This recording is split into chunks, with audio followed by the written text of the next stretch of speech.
Today we are going deep on the undisputed leader of advanced technology manufacturing, TSMC, Taiwan Semiconductor Manufacturing Company. That's right. We've got their Q4 and full year 2025 operating reports right here.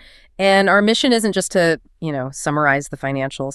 We want to go beyond the dollars and cents to understand how they are maintaining their technological lead, where that staggering revenue is coming from, and what these numbers really signal about the future of AI, cloud computing, really everything. It's impossible to discuss modern technology without starting here. I mean, these reports are basically a global economic indicator. TSMC pioneered this whole concept of the pure play foundry way back in 1987. They just focus on manufacturing for other companies. For everyone else, yeah. Exactly. And to give you a sense of their sheer scale, in 2025 alone, they manufactured 12,682 distinct products, using 305 different process technologies for hundreds of customers. They're not just a manufacturer. They're the enabling layer for the entire digital world. They really are the engine. And based on these results for 2025, that engine is absolutely screaming. Okay, let's unpack this. Starting with the huge headline numbers that just immediately grab your attention. So focusing on the fourth quarter of 2025, the top-line revenue figure was just massive. Revenue hit US $33.73 billion. Or one quarter. For one quarter. And that's not just big in absolute terms. It shows this huge surge in demand. We're talking a 25.5% increase year over year. Right. And even a solid 1.9% increase from the previous quarter. That implies the market for advanced chips isn't just recovering, it's accelerating hard. Exactly. And while the revenue growth sets the stage, the real story of their operational strength is in the profitability growth. The bottom line. The bottom line. Net income for the shareholders. Yeah. It jumped a staggering 35.0% year over year. 35%. In local currency, that hit NT $505.74 billion in Q4.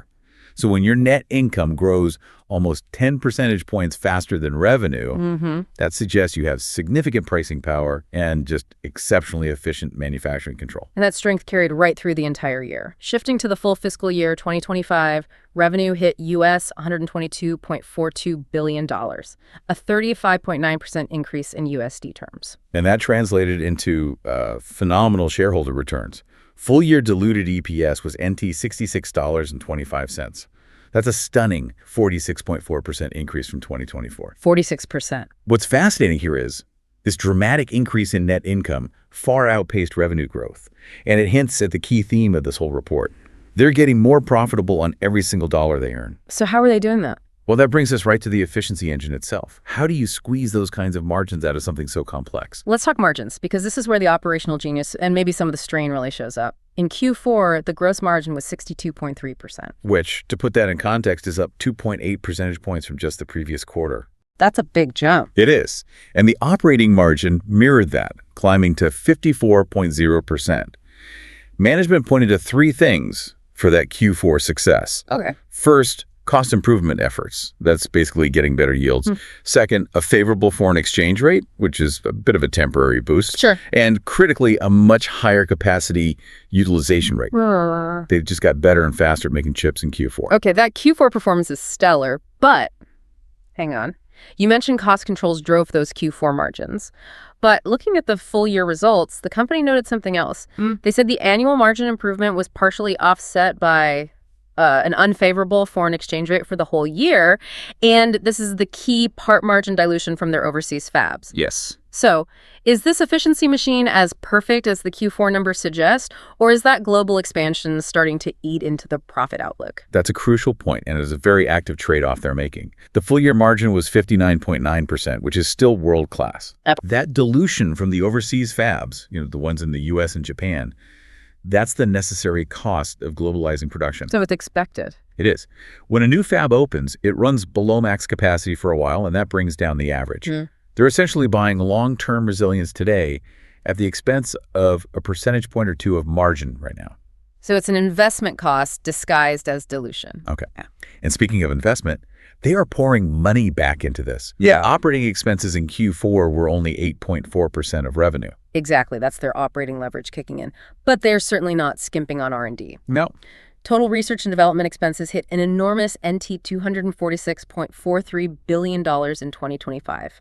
That's a 20.7% increase from 2024. And you can see where that money is going. You can see the direct result of that massive R&D spend when we look at what chips they are actually shipping. Here's where it gets really interesting. Where is all that profit coming from? When you break down the revenue by technology in Q4, it's just so clear that TSMC is a bleeding-edge specialist now.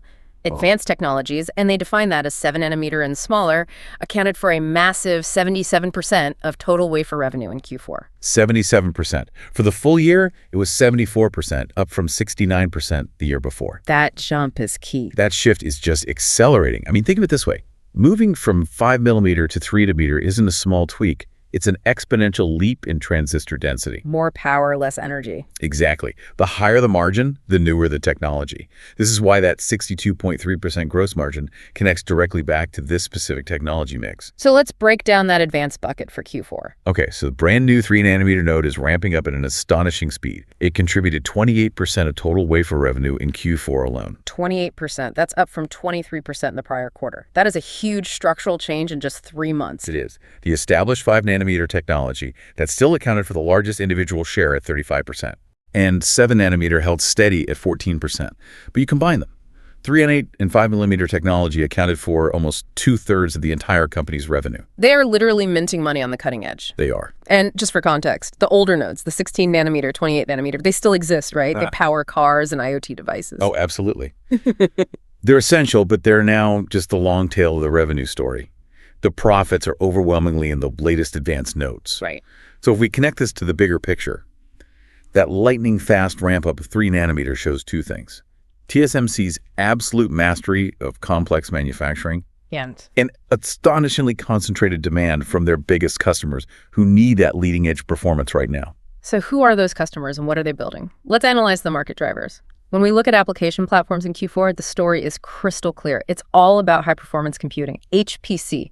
HPC was the largest segment, responsible for 55% of net revenue in Q4, 58% for the full year. And get this, HPC revenue increased an incredible 48% year over year. 48% growth. It's hard to wrap your head around that. What specific application is pulling almost 50% more wafers out of their fabs every year? That level of growth is the clearest evidence yet that generative AI's insatiable demand for training and inference chips has structurally redefined TSMC's entire business. It's the AI boom. It is. HPC used to be important. Now it's the absolute center of gravity. And this marks a huge shift away from their historical backbone, the smartphone. Exactly.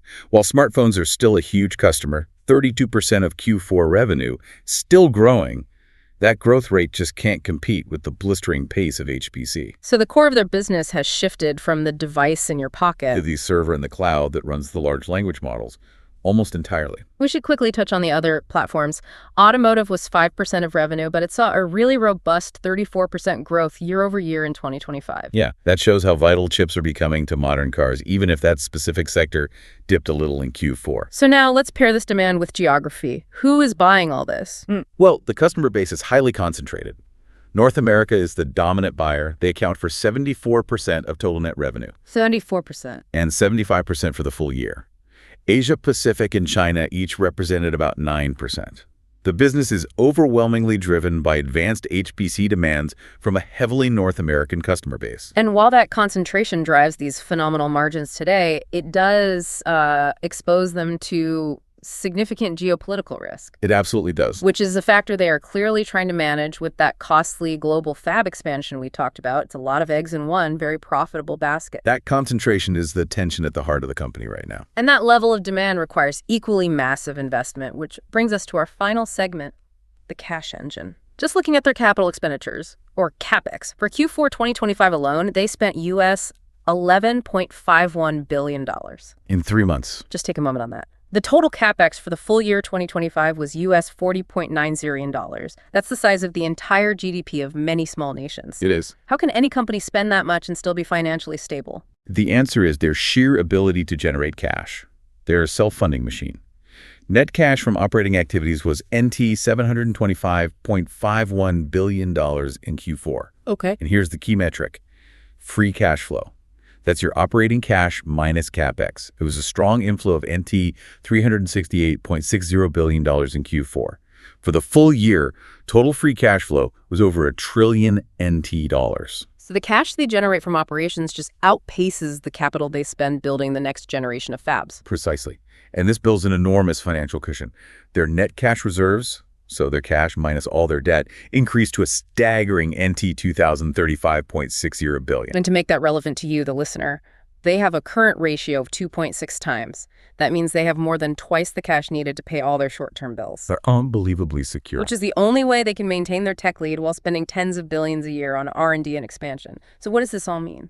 Well, the Q4 and full year reports paint a picture of a hyper-efficient machine that has successfully transitioned its core business model. Right. They are focusing almost exclusively on the most advanced, highest-margin technology, 7 nanometer and below.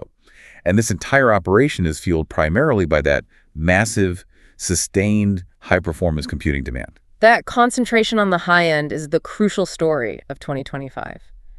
HPC just became the overwhelming center of gravity, growing exponentially faster than their historical backbone, the smartphone platform. TSMC isn't just selling chips for devices anymore.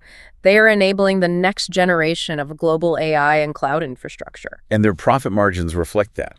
Well, that monopolistic position at the very cutting edge. It's a remarkable achievement. It is. But here's a final provocative thought for you to consider. Okay. Given that the company's success is so overwhelmingly driven by the rapid adoption of 3 nanometer and 5 nanometer tech and is almost exclusively dependent on that North American HPC customer base, Right. how will TSMC effectively manage and balance this significant concentration risk, both geopolitical and commercial, with the increasing need to satisfy demand in other areas like automotive and in other parts of the world? A good question. This tension between extreme efficiency and required diversification? That's a question worth exploring in the years ahead. Food for thought indeed, as the world becomes ever more reliant on those tiny advanced wafers. Thank you for joining us as we unpack the numbers that move the global tech industry.